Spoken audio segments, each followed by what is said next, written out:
Dostlar, hər birinizi salamlayıram. Doktor Nemo kanalında hər birinizi təkrar xoş gördük.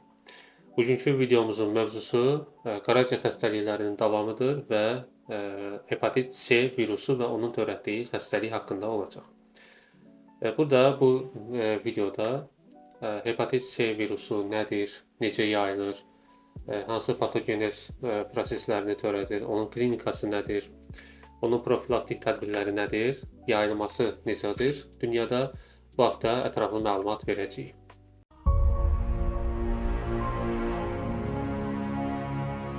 Hepatit C xəstəliyini törədən hepatit C virusu Flaviviridae ailəsinə mənsubdur və öz genetik materialını RNT strukturunda daşıyır. Bu virusun quruluşuna gəldikdə dediyimiz kimi burada RNT var, yəni genetik strukturu daşıyan hissəsi var və zülal ferment aktivliyinə malik olan zülalları vardır. Bu onun həm çoxalmasında iştirak edir və genetik strukturunun replikasiya olmasına, ötürülməsində, yeni viryonun yaranmasında iştirak edirlər. Və bu virusun əsas yetişdiyi yer, inkişaf etdiyi yer qaraciyər toxumasıdır, qaraciyər hüceyrələridir. Yəni hepatotrof viruslar hesab olunurlar. Deməli, virus hüceyrəyə daxil olduqdan sonra, qaraciyər hüceyrəsinə daxil olduqdan sonra, təbii ki, bura əksər hallarda qan vasitəsindən gətirilir. Hepatositlərə daxil olduqdan sonra öz genetik strukturunu hüceyrəyə, yəni hepatositlərə daxil edir. Nəticədə burada RNT strukturu replikasiya etməyə başlayır və yeni viryonlar əmələ gəlməyə başlayır. Yəni onun replikasiyası hüceyrə daxilində bu şəkildə həyata keçir. Və bu virusun çox maraqlı bir xüsusiyyəti vardır ki, onun hepatit A-dan B-dən əsas fərqlərindən biri də həmin virusun yüksək mutagen xüsusiyyətə malik olmasıdır. Yəni onun özlüyündə RNT polimeraza fermentləri olmasına baxmayaraq, polimeraza əslində bir növ hüceyrənin genində belə deyək, zədələnmiş hissələri bərpa etməyə kömək edir, lakin burada o funksiya yoxdur. Və olmadığına görə hər dəfə yeni bir genetik strukturla ortaya çıxır. Nəticədə bu da onun mutasiya etmə qabiliyyətini göstərir. Yəni A-dan və B-dən fərqli olaraq hepatit C virusu yüksək mutagen xüsusiyyətə malikdir.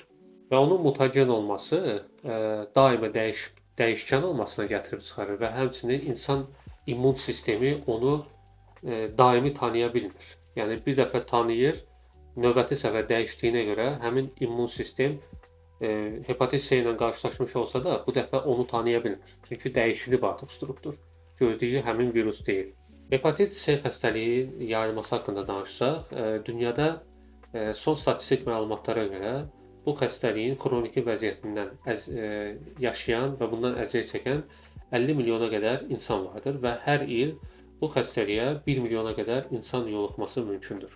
Və həmçinin hepatit B ilə hepatit C birlikdə gündəlik yoluxmanın orta statistik qiyməti hardasa 3500 nəfərdir. Yəni günə həm B, həm də C, indi hər hansı birinə yoluxma 3500 nəfərə qədərdir. Yəni bu olduqca böyük bir rəqəmdir. Hər milyonlarla insan da bu xəstəliyin törətdiyi fəsadlardan dünyasını dəyişirlər. Yəni bu xəstəliyin törətdiyi əsas fəsad nədir? Digər hepatit viruslarında olduğu kimi qaraciyərin fibrozlaşmasına, daha sonra sirroza çevrilir və bir çox insanlarda hepatoselülyar karsinoma, yəni qaraciyər xərçəngini törədə bilər və ona görə də bunlar bir qədər geriyə dönməsi olduqca çətin proses olduğuna görə bu fəsadlardan dünyası dəyişən insanlar üstünlük təşkil edirlər. Bu da nədən gəlir? Hepatit C xəstəliyi əksər hallarda simptomatikdir. Yəni simptomlarını çox gec ortaya verir və yaxud da göstərmir. Ona görə də yaratdığı fəsadlar artıq dərinə işlədiyinə görə bu fəsadlar artıq özünü göstərməyə başlayır və bu zaman analizlər nəticəsində məlum olur ki, bu insan hepatit C keçirib, artıq uzun müddətli qanında var, replikasiya olunub, indi xroniki vəziyyətdədir və yaratdığı fəsadlar artıq qaraciyərdə dərin dəyişikliklər yaratmışdır.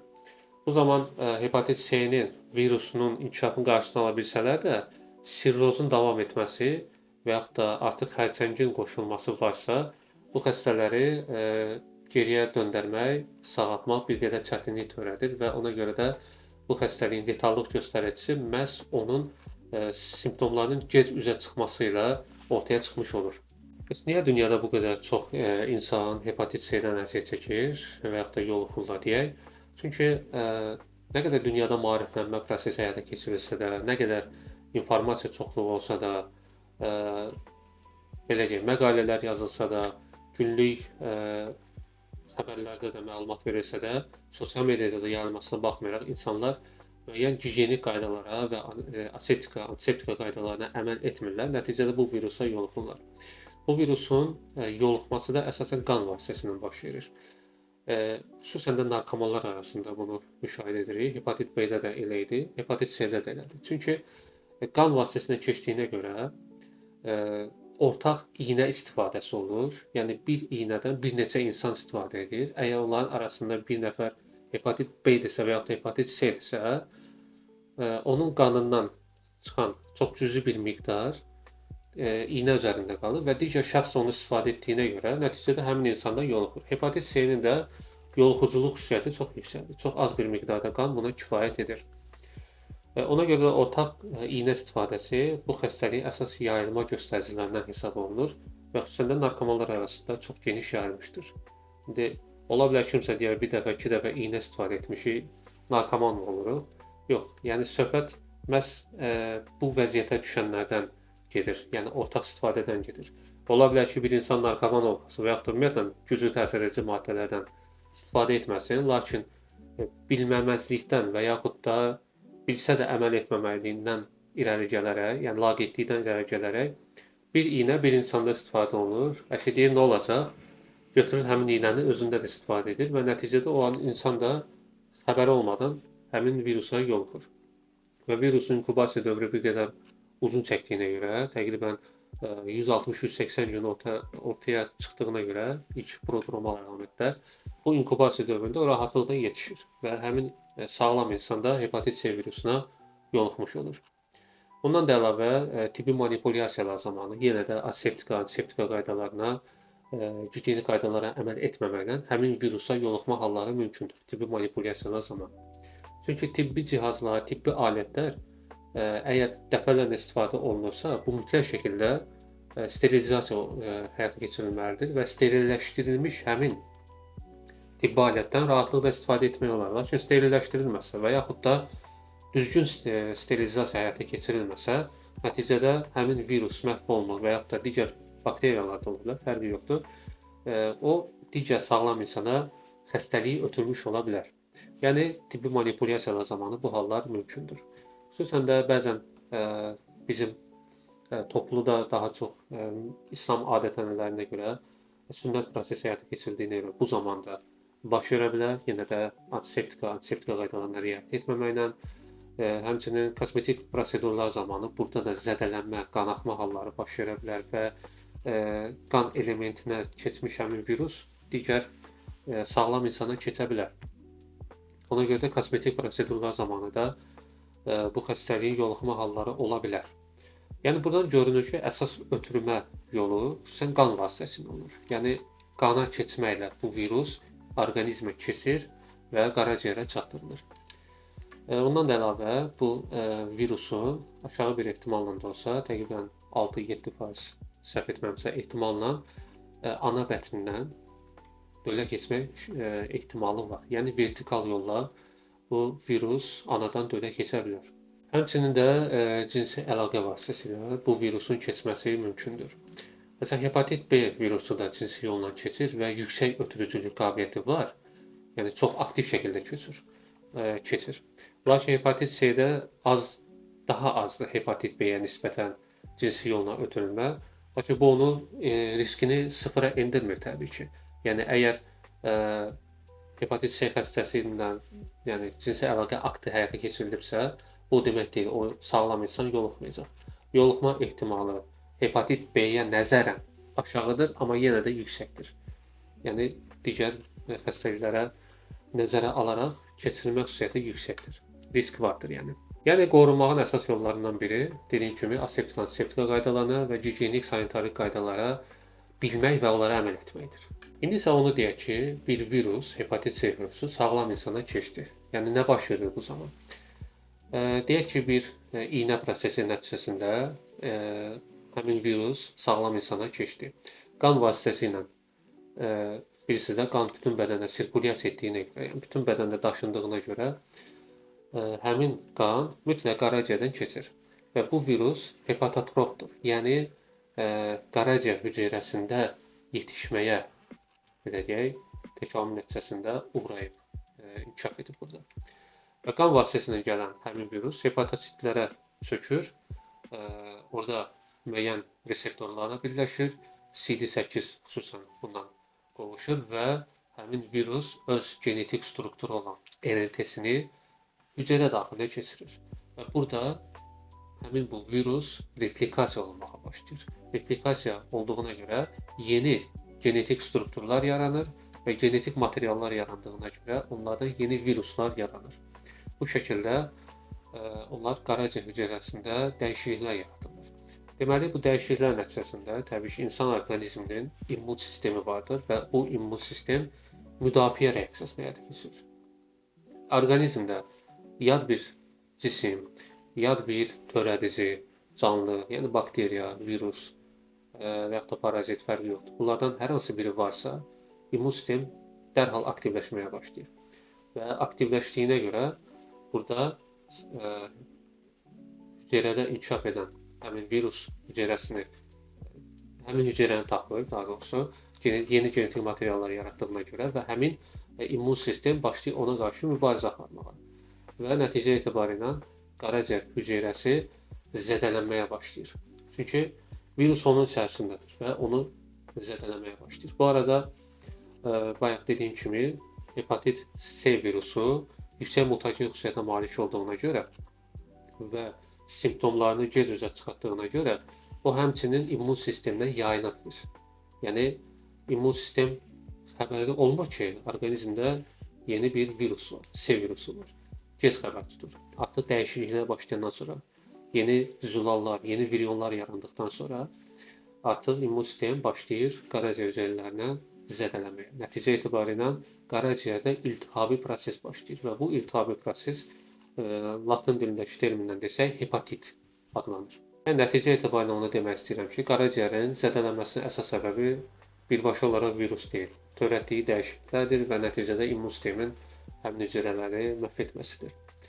Nə baş verir? Yəni iltihabi proses davam edir, başlayır və davam edir. Davam etdikdən sonra təbii ki, hepatit B videosundan da yadınızdadırsa, birləşdirici toxuma elementləri yaranmağa başlayır. Bu sağalmanı göstərir. Yəni iltihab olan yerdə yeni sağalma prosesi, paralelində sağalma prosesi də başlayır və birləşdirici toxuma yaranır. Həmin qaraciyərdə çapıq toxumaları yaranmağa başlayır. Bu çapıq toxumaları da fibrozlaşmaya gətirib çıxarır.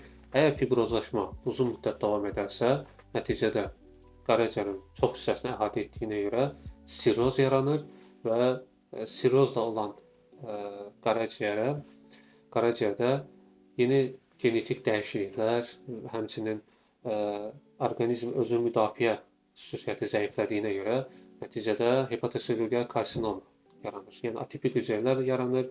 Bundan sonra qaraciyərin xərçəngi baş verə bilər və əsas letallıq göstəricisi, yəni ölüm göstəricisi də məhz bunlara görə ortaya çıxır. Hepatit C virusu hepatotrof olmasına baxmayaraq, aşkar olunmuşdur ki, hepatit C virusu həmçinin orqanizmdə başqa hüceyrələrdə də çoxala bilər, gizlənə bilər. Xüsusən də B limfositlərdə B limfositlərə çökür və orada çoxala bilər. Nəticədə həmin xəstələrdə, hepatit C xəstələrində B limfomalara rast gələ bilərik və bununla əlaqədar olaraq həmçinin orqanizmdə mix krioglobulinemiya yaranır. Əslində krioglobulinlər müəyyən qrup canlılarda var, heyvanlarda var və onların soyuqdan qorunmasını həyata keçirir. Lakin bu bizim orqanizmimizdə çox olması, az miqdarda ola bilər, amma çox olması artıq bir problemə gətirib çıxarır və nəticədə qanın qatlaşması sərt zülal hesab olunur da bunlar. Qanda həll olmurlar və həll olmadıqlarına görə, çox az həll olduqlarına görə nəticədə burada tromblar da yarada bilərlər. Ondan da əlavə hepatit C hüceyrələri həmçinin müəyyən monositlərdə və makrofaqlarda da çökür və orada çoxala bilərlər. Nəticədə orada gizlənirlər. Ona görə də immun sistem onları aşkar edə bilmir. Yəni tapa bilməmələrinin səbəblərindən biri də məhz monosit və makrofaqlarda həmin virusun gizlənməsidir. Həmçinin dendritik hüceyrələrdə gizlənir. Bunlar hamısı qanın öz hüceyrələri hesab olunur. İmmun sisteminə əlaqəsi olan hüceyrələrdir. Dendritik hüceyrələr də antigen təqdim edən hüceyrələrdir. Onlar orqanizmdə yad törədicini tapırlar, sanki onu kopyalayırlar və antigen istehsal edirlər ki, immun sistemin xəbəri olsun. Bir növ mesaj yollayırlar ki, yəni burada yad maddə var, gəl. Dendritik hüceyrələrində funksiyası budur və həmin hepatit C virusu orada toplana bilərlər. Həmçinin periferik mononuklear hüceyrələrdə də toplanırlar. Periferik mononuklear hüceyrələrdə toplanması hepatit C virusunun rezervuarı rolunu oynayır və nəticədə hepatit C virusunun daha çox xronikləşməsinə zəmin yaradır burada gizlənməsi. İndi isə dediyim kimi bu patogenetik dəyişiklikləri danışdıq və hansı kliniki əlamətləri ortaya çıxarır. İndi ondan danışaq. Yəni kliniki əlamətlər nəyə əhəmiyyətlidir? Məhz həkimin yanaşması və həmçinin xəstənin artıq yəni orqanizmdə nəsə bir problem var, ondan xəbərdar olmasına kömək edən bir əlamətlər toplusudur, klinik əlamətlər. Demək, həmin virus orqanizmdə çoxalmağa başladıqdan sonra müəyyən əlamətlər ortaya çıxarır. Öncə onu deyim ki, hepatit C virusu çox vaxt asimptomatikdir, bayaq dedim. Yəni simptomlarını ya göstərmir, ya da çox gec üzə çıxarır. Artıq bir çox dəyişikliklər ortaya çıxandan sonra özünü göstərir. Lakin kəskin halda, xəstəlik kəskin halda əlamətləri ortaya çıxarır. Yəni kəskinlik artıq bir sıra əlamətlərin üzə çıxması nəticəsində başlayır. Məsələn, xronikdə gizlənir, əlamətlər asta-asta gedir, xəbərimiz olmur. Lakin kəskin əlamətlər olanda artıq insan xəstə olduğunun fərqinə varır. Hepatit B-də olduğu kimi, hepatit C-də də oxşar əlamətlər özünü göstərir. Yəni burada ürəkbulanma əlamətləri ortaya çıxa bilər, iştahsızlıq yarana bilər. Yəni ürəkbulanma fonunda iştahsızlıq yaranır, iştah yaranmır. İştah olmadığına görə qidalanma pozulur və halsızlıq əlaməti ortaya çıxmağa başlayır. Yəni bu əlamətlər hamısı bir-birinə əlaqəlidir. Həmçinin müəyyən dispeptik əlamətlər ortaya çıxa bilər. Ondan da əlavə hepatit C xəstələrində bir çox halda oynaqlarda ağrılar da müşahidə olunur. Yəni sümüklərində, oynaqlarında ağrılar hiss edir. Həmçinin qarın nahiyəsində, epigastral nahiyədə və xüsusən də sağ qabırğa altı nahiyədə diskomfort hissi, ağrılıq və ağrılar ortaya çıxmağa başlayır. Bütün bu əlamətlər, məsələn, iştahsızlıq, ürəkbulanma, yəni deyə bilərsiniz ki, niyə bir çox virus infeksiyalarında bunlar ortaya çıxır? Yəni onu deyək ki, baxın, bu hepatit C virusu qaraciyərdə dəyişiklik yaradır. Hepatit A da elə idi, hepatit C də elədir, hepatit B də elədir, D də, E də bu şəkildə özünü göstərir. Onlar qaraciyərdə dəyişikliklər törədir. Bu virusda qaraciyərdə xüsusən çoxaldığına görə, immun sistem qaraciyər hüceyrələrini zədələdiyinə görə nəticədə qaraciyərin funksiyaları pozulmağa başlayır və funksiyalar pozulduğuna görə nəticədə detoksikasiya edə bilmir. Yəni zərərli maddələri zərərsizləşdirə bilmir.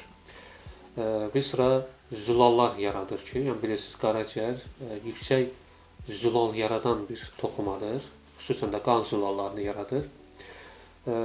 Bu zülalları yarada bilməməsi, qanda dəyişikliklər yaratması, ondan da əlavə bilirubin deyilən bir maddə məhz burada konjugasiyaya uğradılır. Yəni bilirubin özü-özlüyündə zərərli maddə hesab olunur, toksiki maddə hesab olunur. Ona görə də qaraciyər bilirubini konjugasiya edir. Konjugasiya edə bilmədiyinə görə həmin xəstəliklərdə nəticədə bilirubinin qana keçməsi baş verir. Nəticədə həmçinin bilirubin qırmızı qan hüceyrələrinə də zədələyici təsir göstərir və hemoliz baş verir. Yəni həm bilirubinin olması, həm qırmızı qan hüceyrələrinin, eritrositlərin hemoliz uğraması nəticəsində sarılıq əlaməti ortaya çıxır. Yəni bu xəstəliyin əsas əlamətlərindən biri də məhz sarılıqdır. Əksər hallarda sarılıq özünü göstərir. Lakin sarılıqsız da keçə bilər. Xüsusən də üz dərisində, selilik işada, gözün ağlı qişasında, əllərin ovuzun içində özünü daha çox göstərir. Və əzələli insanlarda, arıq insanlarda bunu daha çox görə bilərik. Keçən videodan xatırlayırsınızsa demişdim, kök insanlarda bir qədər gec görünür və yaxud da görünməyə bilər. Səbəb məhz bilirubinin adipositlərə, yəni pi hüceyrələrinə, oradakı pi damlalarına toplanması ilə əlaqədardır. Bir çox hallarda kök adamlarda bu görünmür. Yəni o demək deyil ki, bu xəstədə sarılıq əlaməti baş vermir. Onu da aydınlaşdırmaq lazımdır. Və məhz qanda bilirubinin fraksiyalarının miqdarını yoxlamaqla bunu müəyyən etmək lazımdır. Yəni bütün bu əlamətlər hepatit B-yə nəzərən nisbətən az özünü göstərir. Hepatit B-də daha kəskin ortaya çıxırsa, hepatit C-də bir qədər az özünü göstərir. Lakin yenə deyirəm, bunlar ümumi məlumatlardır. Xəstədən, pasientdən asılı olaraq dəyişə bilər. Hər kəsin orqanizmi müxtəlifdir. Xəstəliyin gedişatına nəzarət olunmasa, xəstə müalicə olunmasa, nəticədə xroniki hala keçmə ehtimalı yüksəlir və bu xəstəliyin, hepatit C-nin B-yə nəzərən xronikləşməsi bir qədər azdır, lakin xronikləşə bilir. Lakin qarşısını almasaq və yaxud da insan xəstəliyindən xəbərsiz olsa, xronik hala keçmə ehtimalı daha yüksək olur. Yəni təqribən 70-80% ehtimalla bu xəstəliyin xronikləşməsi mümkündür. Və xronikləşdiyi zaman biz müəyyən əlamətləri hiss edə bilmirik. Təbii ki, çünki asta-asta gedir, insan dəyişiklikləri çox da fərqinə varmır və xronik xəstəliyin yaratdığı fəsad kəskinə nisbətən daha dərindir, daha gizlidir, gizli formada gedir. Nə olur bu xəstələrdə? Təbii ki, dediyim kimi qaraciyərdə iltihab olur, iltihabdan sonra fibrozlaşma, fibrozdan sonra sirroz baş verir. Sirroz və sirrozla davam edərsə, hepatoselülyar karsinoma ilə bu davam edə bilər, nəticədə xəstənin ölüm əlaməti ortaya çıxa bilər. Ümumiyyətlə, xronikləşmə uzun illər davam edə bilər bu arada. 20 il, 25 il bu xronikləşmə davam edə bilər və xəstə çox cüzi əlamətlər hiss etdiyinə görə əhəmiyyət verməsə ona və müəyyən müayinələrə getməsə, skrining testlər etməsə, check-uplara getməsə, bu xəstəlikdən xəbəri olmayacaq. Ona görə 20 ilə, 25 ilə bu xəstəlik artıq öz son sözünü deyə bilir. Yaxşı, xəstəlik dedik, əlamətləri budur. Bəs onun necə diaqnozunu həyata keçirirlər?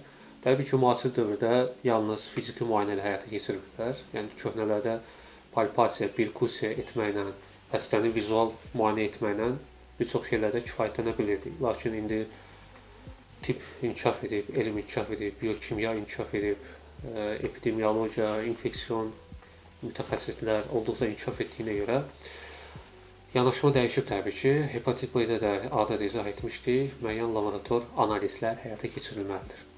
Deməli, skrining test həyata keçirməklə biz burada hepatit C virusunu aşkar edə bilərik. Skrining testi vasitəsilə antihepatit C deməli, immunoqlobulинləri aşkar olunur. Bu deməkdir ki, xəstəlik keçirilib və yaxud da keçirilir. Həmçinin PCR testi var. PCR testi vasitəsilə hepatit C virusunun varlığını, onun RNT-sini, genetik strukturunu aşkar etmək mümkündür. Bu da onu göstərir ki, əgər pozitiv çıxıbsa, PCR-in göstəricisi pozitiv çıxıbsa, demək ki, həmin virus orqanizmdə var və aktiv şəkildə inkişaf edir, artmağa başlayır. Artımı da davam edir. Yəni, əsas laborator diaqnostik olaraq bunlar yoxlanılır ki, virus aşkar olunsun və ondan da əlavə digər müayinələr də həyata keçirilir. Məsələn, qanın biokimyəvi analizi, yəni qanın fermentləri, transferaza fermentləri təbii ki, ALT, AST yoxlanılır, ödün fəaliyyəti yoxlanılır, bunun üçün ALP yoxlanılır, həmçinin GGT yoxlanıla bilər. Qanda bilirubinin fraksiyaları təbii ki, həm birləşmiş, birləşməmiş, yəni sərbəst, həmçinin də ümumi bilirubin fraksiyası yoxlanılır ki, görək gedişat nə yerdədir. Ondan da əlavə qanın zülalı göstəriciləri, albuminin səviyyəsi və bunu həmçinin sidik vasitəsilə də yoxlayırlar ki, görək albuminin ifrazı nə qədərdir. Niyə görə bunu yoxlayırlar? Çünki qaraciyərdə gedən hepatit C xəstəliyi təkcə qaraciyəri zədələmir, öd kütləsini zədələmir. Həmçinin börəyi zədələyə bilər. Börəyi zədələdiyinə görə burada süzülmə funksiyası pozulur. Bilirsiniz, börək həmçinin qanı süzən orqan hesab olunur. Yəni, artıq son mübadilə məhsulları və yaxud da lazımsız maddələr artıq orqanizmdən xaric olması, həmçinin demişdik, qaraciyər laborator orqandır, börək də bir qədər laborator orqandır, süzmə funksiyasını həyata keçirir və burada süzmə prosesini həyata keçirdiyinə görə hepatit C xəstəliyi zamanı bu zədələnə bilər. Məsələn, bilirubinin qanda yüksəlməsi ilə intoksikasiya baş verdiyinə görə zədələnə bilər. Nəticədə qanın əsas zülalı olan albumin buradan xaric olmağa başlayır. Əslində albumin normalda xaric olmur. Çox cüzi bir miqdarda ola bilər. Lakin bu xəstəlik zamanı albuminin süzülməsi yüksəlir və bu zaman biz böbreyin də fəaliyyətindən xəbərdar olmuş oluruq ki, glomerulonefrit var və necədir. Qanın ümumi analizi təbii ki, həyata keçirilir. Bu istənilən xəstəlikdə həyata keçirilir. Qanın formal elementləri, burada hemoqlobinin səviyyəsi, bunlar yoxlanılmalıdır. Bu zaman qanın analizi nəticəsində müəyyən göstəricilər yüksək çıxa bilər. B12 vitamini qanda yüksək çıxa bilər. Ferritin yüksək çıxa bilər. Deyə bilərsiniz ki, necə baş verir? Ümumiyyətlə B12, ferritin qaraciyərdə depolandığına görə qaraciyər zədələnir deyə həmin bu depolanmış maddələr də qana keçmiş olur. Nəticədə analizdə yüksək çıxa bilər. Ondan da əlavə D vitamini qaraciyərdə depolanır. Ani bir göstərici ilə, bu da çox ani ola bilər. D vitamini yüksək göstərə bilər. Lakin bu da çox aşağı bir ehtimaldır. Əksər hallarda analiz gec verilir. Yəni əlamətlər gec ortaya çıxdığına görə analiz bir qədər gec verilir. D əskiliyi görünə bilər. Çünki D vitamini həmçinin qaraciyərdə depolana bilir və funksiyası pozulduğuna görə depolanması çətinləşir, depolana bilmir. Ona görə vitamin D orqanizmdə qalmaya bilər. Bundan da əlavə kalsitriolun fəaliyyəti varlığı azala bilər. Bu da böbrək funksiyalarının pozulması ilə əlaqədardır. Çünki D vitamini metabolik dəyişikliyə uğradılaraq aktiv forma, yəni kalsitriola çevrilir. Və böbreyin funksiyasının pozulması da yanaşı olaraq bu vitamin D əskiliyini, kalsitriolun əskiliyini göstərə bilər. Qaraciyərdə baş verən dəyişikliklərə görə təbii ki, USG müayinəsi, yəni ultrasəs müayinəsi və ondan sonra gərək olarsa elastografiya müayinəsi oluna bilər, fibrotez, fibrografiya müayinəsi oluna bilər və buna görə qaraciyərdə olan fibroz dəyişikliklərini aşkar edə bilərik və buradakı dəyişiklikləri də hansı sürətlə getdiyini də aşkarlamaq mümkündür. Yəni qaraciyərdə hepatit xəstəliyinin davam etməsi, kliniki göstəricilərlə danışdıq. İndi isə müalicəsi necə həyata keçirilir, bu haqqda ümumi bir məlumat verim. Bir zamanlar qaraciyərdə hepatit C-nin iltihabi dəyişiklikləri müalicə etmək üçün, hepatit C-ni müalicə etmək üçün əsasən interferon və onun rekombinant variantlarından istifadə olunurdu müalicə həyata keçirilmək üçün və antiviral təsirli ribavirin dərmanından istifadə olunurdu. Yəni, əsas müalicə metodu deyirəm. Bu köməkçi müalicələr, yanaşı xəstəliklər, yanaşı əlamətləri müalicə etmək, bunlar həkimin özünün müalicəyə gedişata əsasən qoyacağı müalicədir. Lakin əsas müalicə məhz virusun yoxluğuna, çıxarılmasına qarşı yönəldilməlidir deyə əvvəllər interferon rekombinatı ilə və ribavirinlə həyata keçirilirdi. Lakin onun çatışmazlığı çox idi. Yəni bununla da işi bitirmədilər və tədqiqatlar davam etməyə başladı. Demək, bununla müalicə əsasən uzun müddət həyata keçirilirdi. Hardasa 48-50 həftə ərzində həyata keçirilirdi. Bu da olduqca uzun bir müddətdir. Xəstə üçün də yorucudur, stres, depressiv əlamətlər yaradır. Yəni bu qədər iynə dərman istifadə etmək də xəstə üçün bir qədər depressiv əlamətlərə gətirib çıxara bilir. Ona görə də effektiv müalicə sayılmır. Həmçinin göstərici, effektivlik göstəricisi də olduqca aşağı, 45-50% effektivlik ola bilərdi. Yəni, təsəvvür edin ki, müalicə həyata keçirsiniz, 2 insandan biri sağalır. Sanki belə bir şeydir. Lakin tədqiqatlar davam etdiyinə görə sonradan antiviral dərmanlar istehsal olundu. Bu dərmanları DAA kimi adlandırılır, yəni Direct Action Antiviral preparatlar kimi təqdim olunur və bu həmin antiviral dərmanlar məhz virusun polimeraza fermentlərinə, zülallarına qarşı onları inhibisiya etmək üçün təsir etmə xüsusiyyətinə malikdir və niyə görə onların əhəmiyyəti daha yüksək oldu, praktikada özünü yaxşı göstərdi. Bu həmin bu polimeraza fermentləri genetik strukturun replikasiyasını həyata keçirdi deyə onu bloklayır. Blokladığına görə virus inkişaf edəmir, nəticədə məhv olmağa məhkum olur. Deməli, DAA preparatları virusun NS3 polimeraz fermentinə qarşı təsir edir. Həmçinin NS5A proteininə qarşı, bundan da əlavə NS5B RNT polimeraz fermentinə qarşı təsiri ilə öz funksiyasını göstərə bilər. Əsasən də bu preparatlar kombinativ formada istifadə olunur. Yəni iki antivirus dərmanı birgə istifadə olunur. Məsələn, biri bir polimerazaya qarşı təsir edirsə, biri digər proteinə və yaxud da polimerazaya qarşı təsir edir ki, kombinativ virusu məhv etsinlər. Yəni məsələn, hepatit C xəstələri dərmanları istifadə edərkən baxa bilər həmin dərmanların iki tərkibli olmasına. Bunlar dediyim kimi ikili təsir edirlər. Yəni hərəsi bir polimeraza fermentini inhibisiya etdiyinə görə istifadə olunur. Xüsusən də istifadə olunan DAA kombinat preparatları sofosbuvir, lidipasvir, sofosbuvir, velpitasvir, daha sonra bunlar bizim ölkəmizdə daha çox istifadə olunur və həmçinin glikaprevir və pipirentasvir kombinasiyalarından da istifadə olunur. Yəni bu 6 antiviral preparatlar məhz hepatit C virusunun inkişafını dayandırmaq istiqamətində təsir edir. Bu antiviral dərmanların kəşfi əslində tibb sahəsində böyük bir yenilik, revolyusiya hesab olunur və təsəvvür edin, bayaq dediyim müalicə metodu 48-50 həftə müalicə metodu 8-12 həftəyə qədər endirildi. Məhz 8-12 həftə yalnız dərman şəklində istifadə etməsi, yəni tabletka formasında istifadə etməsi, iynənin istifadə olunmaması əslində böyük bir göstəricidir. Həmçinin xəstənin, pasiyentin belə deyək, depressiv halını azaltmağa da təsir edir. Ona görə bu metod daha təqdirə layiq bir metod hesab olunur. Və effektivlik göstəricisi də SVR12 göstəricinə görə deməli 95%-dən yüksəkdir. Yəni bayaq dediyim 50% idi, bu isə 95%-dən yüksəkdir. Çox gözəl bir göstəricidir.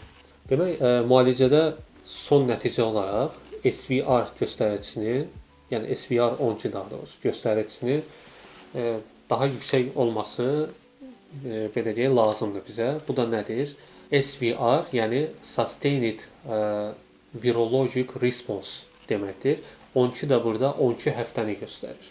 Yəni bu göstəriciyə görə, yəni əgər bir xəstə həmin bu kombinativ antiviral dərmanlardan müalicə qəbul edir və 12 həftə müalicədən sonra müəyyən olunur ki, PCR analizindən sonra məhz 95%-dən yüksək ehtimalla xəstələrin çoxsunda, belə deyək, görünür ki, həmin hepatit C virusunun RNT-si artıq aşkar olunmur və yaxud da çox az bir qismində aşkar olunur.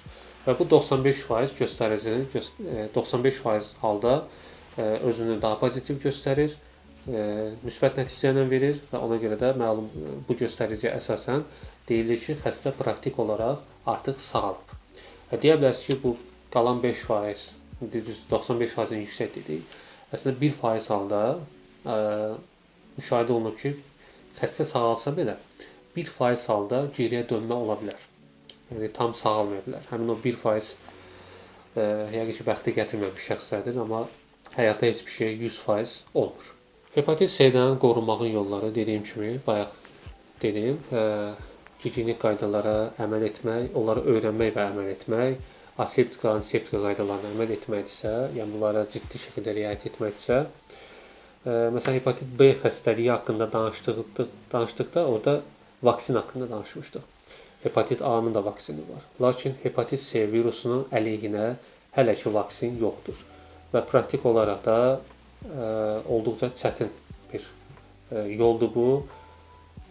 Hal-hazırda niyə mümkün deyil, o haqqda da məlumat verim. Bayaq dediyim kimi, hepatit C virusu olduqca mutagen bir virusdur. Mutagenliyinə görə, daima dəyişdiyinə görə ona qarşı immunitet yaratmaq lazımdır da və bu immuniteti yaratmaq olmur. Biz gərək lazımi bir, daimiləşmiş bir virus olsun ki, biz o virusun əlamətlərindən, onun quruluşundan istifadə edərək vaksin hazırlayaq. Hazırlayaq deyirək, mən deyirəm hazırlayan, alimlərdən gedir söhbət. Bu istiqamətdə çalışan genetik mühəndislər də var, epidemioloqlar var, infeksion həkimlər var, mütəxəssislər yəni demək istəyirəm, biokimyaçılar bu sahədə çalışırlar. Yəni hələ dayanmayıb. Lakin praktik olaraq çox aşağı bir ehtimal var ki, bu əldə olunsun. Yəni onun dəyişkənliyinə görə. Ya onu demək istəyirəm ki, əgər virus daimi bir genetik struktura malik olsa, ona əsasən vaksin hazırlamaq asanlaşır. Amma bu dəyişkən, bir qədər çətindir. Lakin COVID-19 virusundan qarşı vaksin hazırlamaq üçün elmi tədqiqatlar aparıldığına görə orada müəyyən bir şeylər öyrənildi. Müəyyən bir məlumatlar əldə olundu ki, yəni əslində genetik dəyişkənlik olsa belə nəsə hazırlamaq olar. Ona görə də həmin texnikanı məhz hepatit C əleyhinə vaksin hazırlanmasında istifadə etməyə çalışırlar. Ondan da əlavə vaksin niyə hazırlanırlar? Hər şey maddiyyata da bağlanır deyə, iqtisadiyyata bağlanır deyə. Hal-hazırda dərman istehsal etmə, yeni dərmanların kəşf olunması praktik olaraq daha doğru görünür deyə bir qədər vaksin hazırlanmağa diqqət azalıb. Lakin tədqiqatlar yenə davam edir. Sadəcə diqqət azalıb. Buna görə də iqtisadi cəhətdən ora maliyyə yatıran şirkətlərə, qurumlara bu sərf etmir. Yəni qısaca olaraq vaksin hazırlana bilməməsi yekun olaraq belə deyim. Virus daimi dəyişkəndir, mutagendir, standart genotipi yoxdur. İnsan immun sistemindən gizlənə bilir. İmmun sistem ona qarşı daimi immunitet yarada bilmir, dəyişkən olduğuna görə. Yəni bu faktorlar vaksin hazırlanmanı qarşısını alır. Bütün bunlara baxmayaraq Ümumdünya Səhiyyə Təşkilatının qarşısına qoyduğu məqsədlərdən biri də düzü çox az vaxt qalıb 2030-cu ilə qədər hepatit viruslarını, hepatit xəstəliyini törədən virusların belə deyək, kökünü kəsmə istiqamətində həyata keçirilir. Yəni bu eradikasiya, eliminasiya, devastasiya prosesləri həyata keçirilir. Həm nozoloji növ ləğv olunmasına, həm törədicinin ləğv olunmasına, yəni bir növ nəslini kəsməyə də belə deyək və eliminasiya etməyə, yəni orqanizmə düşübsə onu tez bir zamanda xaric etməyə istiqamətlənir. 2030-cu ilə qədər qoyulub bu müddət. Plan bundan ibarətdir. Müddət az olsa da əslində olduqca geniş belə deyək, revolyusiya var. Təbii ki, məsələn, hepatit C virusunun müalicəsinin həyata keçirilməsi üçün olan DAA preparatları özü olduqca böyük bir revolyusiya hesab olunur. Lakin gözləyək görək nə olur. İnşallah daha yaxşı nəticələr əldə olunar. İnsanlar bu xəstəliyə daha yoluxmazlar. Amma təbii ki, onların, alimlərin tədqiqatları kifayət etmir. Xəstə, daha doğrusu sağlam insan özü də öz canına qarşı laqeyd olmamalıdır. Öz sağlamlığına biganə yanaşmamalıdır. Maariflənməlidir və maarifləndiyi, məlumat topladığı şeyləri də həyata keçirməlidir ki, sağlam qalsın. İndi niyə yaşamalıyıq, niyə sağlam qalmalıyıq fəlsəfəsinə girməyəcəm. Bu bizim işimiz deyil. Bəlkə nə varsa fəlsəfi videolarımızda olar. Fəlsəfə insanları ilə görüş təşkil edərik, danışarıq. Xəstəliklərin, sağlamlığın fəlsəfəsi haqqında danışarıq. İndiki mövzu deyil. Hal-hazırda biz maariflənmə prosesini həyata keçiririk. Xəstəliklər haqqında danışırıq, qorunmağın yolları haqqında danışırıq. Yəni işimiz bundan ibarətdir. Hepatit C virusu dedik ki, orqanizmdən çıxarmaq mümkündür. Xaric etmək mümkündür. Hepatit B-dən fərqli olaraq. Əgər izləyən varsa, hepatit B videosunu izləyibsə, orada da bildirmişəm, müalicə virusun inkişafının qarşısını almağa yönəlilib. Yəni çıxarılmasına deyil. Çünki çıxarmaq mümkün deyil hələ ki. Çox çətin həyata keçir bu. Amma hepatit C-də isə xəstəlikdən praktik olaraq tam sağalmaq mümkündür. Yəni sonda onu bildirim ki, sağalmaq mümkündür. Təbii ki, bu gözəl bir göstəricidir, amma o demək deyil ki, canımıza biganə yanaşacağıq, tutularam, gedərəm həkimə, müalicə alaram, sağalaram. Pulum cibimdə, dərmanlarımı alacam, həkimin pulunu verəcəm, testlərin, analizlərin pulunu verəcəm, sağalacam. Belə deyil. Yoldaşlar, insan gərək canına biganə yanaşmasın. Yəni xəstələnməmək xəstəlikdən sağalmaqdan daha yaxşıdır ki, prosesin necə getdiyini bilmirsiniz. Çünki hepatit C-də, söhbət hepatit B-dən, hepatit C-dən gedirsə, onların inkubasiya dövrü olduqca uzundur deyə bu özü də böyük bir problemdir. Hətta indi canımıza biganə yanaşacaqsa, hepatit C yoluxmuş bir insan xəbəri olmasa belə, hardasa HIV infeksiyasına da yoluxa bilər. Bu da demək olar 100% ölümdür. Yəni onu qarşısını almaq olur. Co-infeksiya şəklində qoşuldusa, hepatit C-nin yanına HIV infeksiyası, yəni QİÇS xəstəliyi, onda çox böyük bir problemlər yaranır. Yəni sonda onu bildirim ki, yoldaşlar, canımıza biganə olmayaq, sağlam yanaşaq. Bu videonun sona qədər izlədinizsə təşəkkürümü bildirirəm.